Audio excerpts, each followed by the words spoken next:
In this video, I'll show you how to set up 301 redirects in Cloudflare so all traffic from your old domain automatically moves to your new one.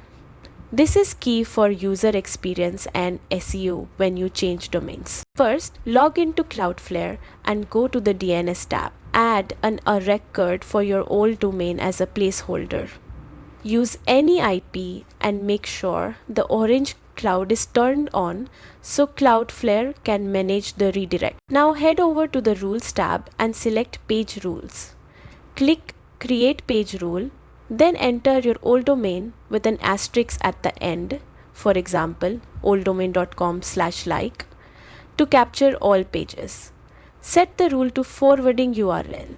Choose 301 permanent redirect, and in the destination box enter your new domain like www.newdomain.com/$1.00. The $1.00 ensures any page path from the old site redirects to the matching page on the new one. Click Save and Deploy, and Cloudflare will instantly handle redirects from old to new. And that's it. Your visitors and search engines will seamlessly land on the right pages without losing rankings. If this helped, don't forget to like and subscribe for more quick Cloudflare tutorials.